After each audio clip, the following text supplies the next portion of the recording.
Right, let's do it.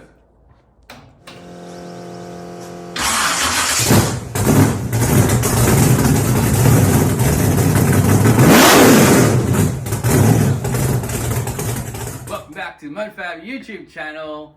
I'm back. H is back. She's on the back end of that camera. Say hello to the camera, H. I can't get myself. We have had a little bit of absence. We also did produce videos all over Christmas, so we needed a little break. We had a lot to get sorted out. We got a lot of business stuff happening behind the scenes. The channel's been really good at helping that happen. So thank you guys for watching. Really appreciate it. So many new subscribers. We've been growing like crazy. The numbers are awesome. So hopefully this little 3-week gap that we've had doesn't hurt us too much, but it was necessary. Trust us on that, all will be revealed. So we got back to Torana. Everyone wants to see the Torana make its first pass. It's still freezing cold here. The tracks aren't open, but it's close. But since the first startup, we've had this pesky noise that wouldn't go away and a developing pesky amount of smoke coming out of it. I know the engine's sweet because the plugs are clean. So I knew that we had a little bit of a problem with one of the turbos. I also knew I was putting too much oil pressure in the turbos. So I fitted a Turbo Smart OPR, fixed that issue, and we still had some smoke. So we decided to pull things apart and have a look. And this is what we found.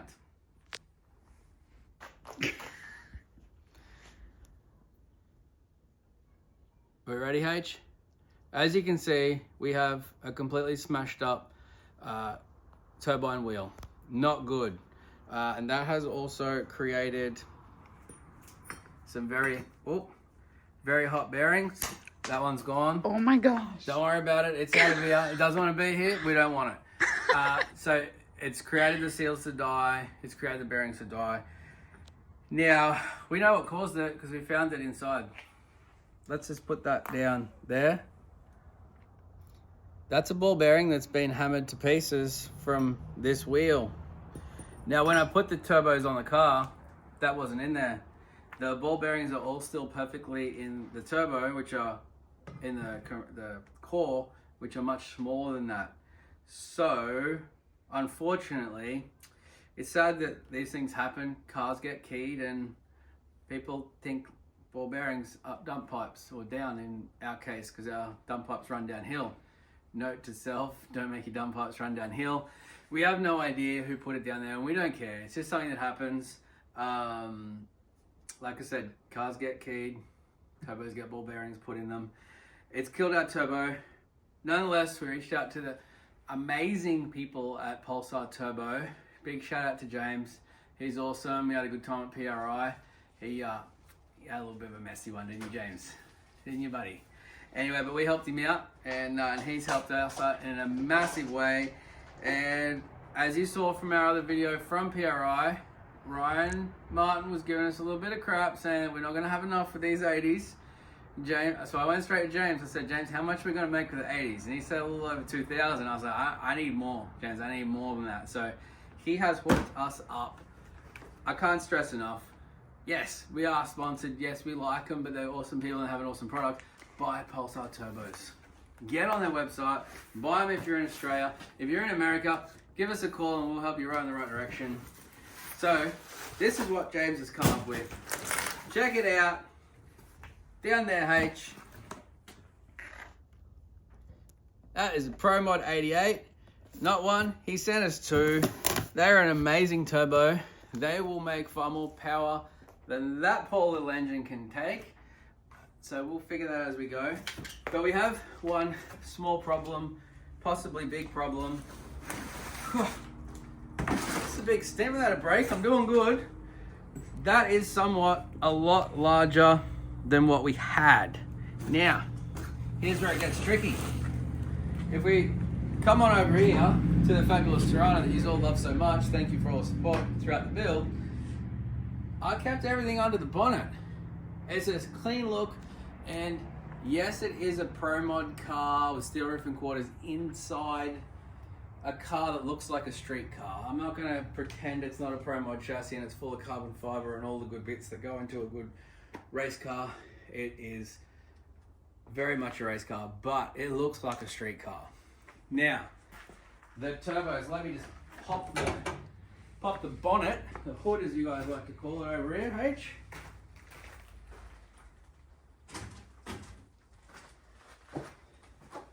our little 80s fit down there.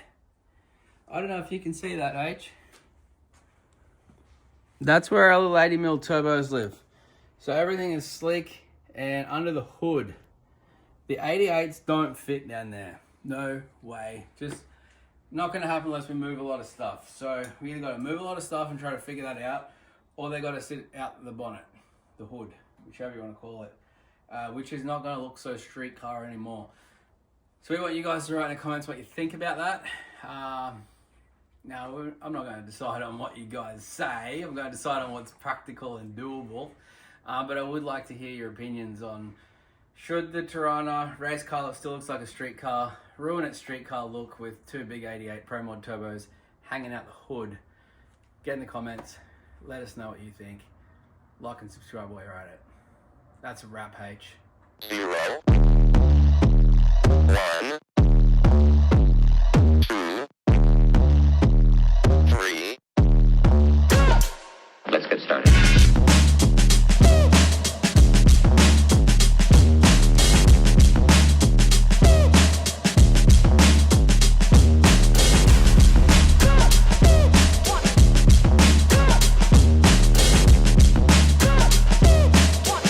Oh, that's real good.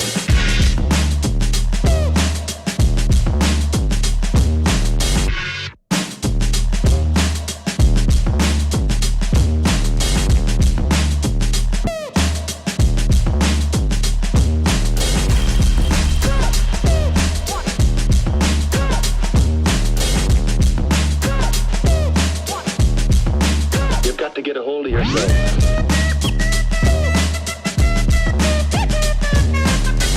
Ain't nobody stopping me.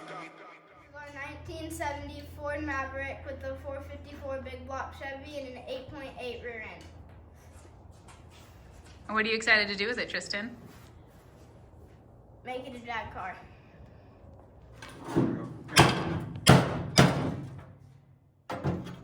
That's actually working pretty good, to be honest. I was looking right at it. That's metal there.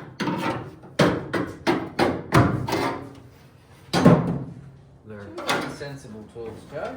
Yeah.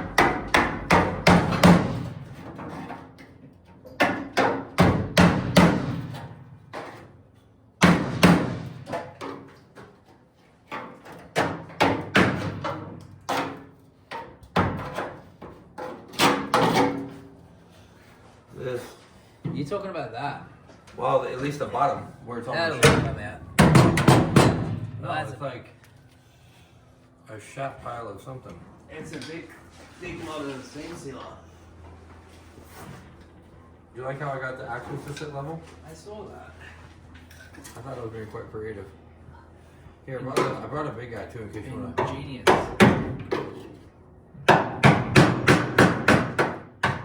Did you say you bought a big guy? What? No, I brought this so you don't Oh. want to massage the corn better. I see what you mean. It's like dented in there as well as. Yeah, like I beat it with that's why I'm hammering.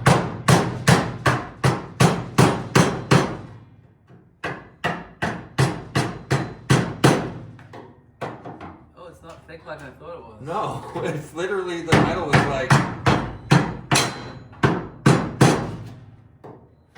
They put a head on that thing so you don't have to use the random.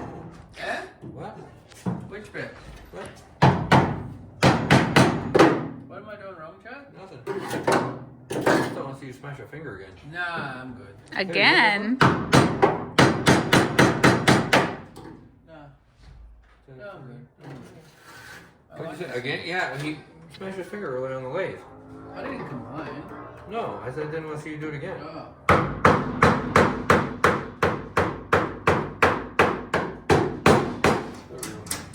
Okay. Oh, they're the tricky ones up in the little slot. Now, So I'll have to tighten them and you'll have to hold the spanner. Yep, exactly. I was just gonna say that. You get that on camera? No. Huh? She's flushing, Chad.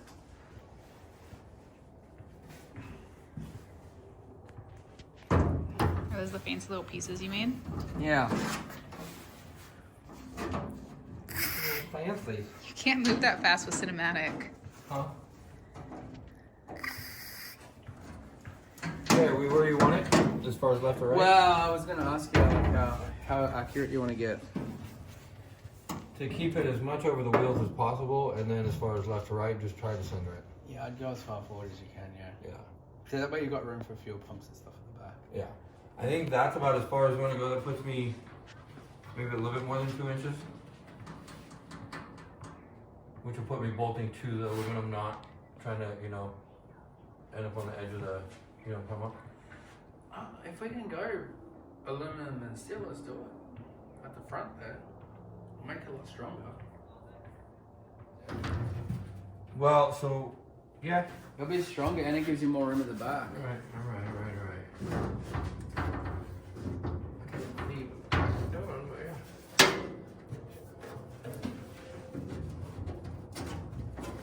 I beg your pardon? Crickets. Crickets? Crickets. Where's your spanners and sockets? And then if it's big, is that 13 or bigger? Bigger. So yeah, we have to switch out the adapter on the. Might as well just do the 3/8 at this point. Yeah. Okay. Yeah, right there. Switch it. You're gonna need the 3/8 one, or yeah. No, it'll be right in the front, right there in the middle. It's gonna have a red, yeah. That's 10.5 instead of 3/8. Yep. And then your spanners are right there. Yeah. Gotcha. I'll come back to that. Get you set up.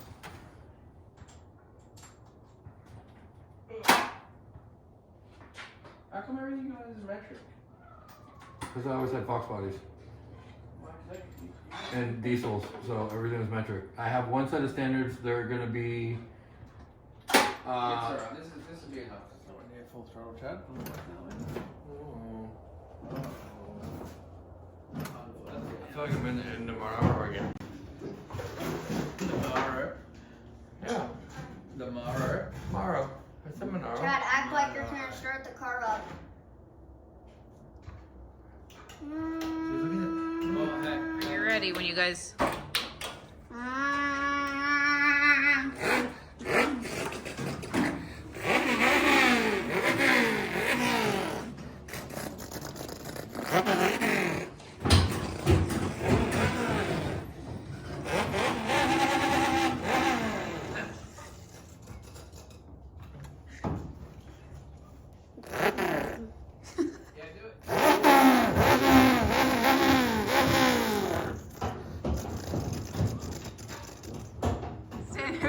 Who gets to drive it first? Probably him.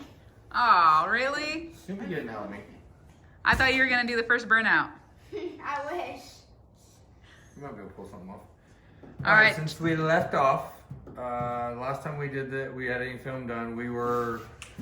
Front end was in, and that was about it. So now we have the big block in on the motor mounts, turbo 400 behind it. We've got the electric water pump in.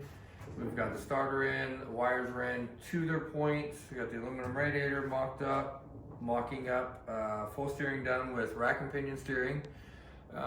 Double Heim or double jointed aftermarket steering.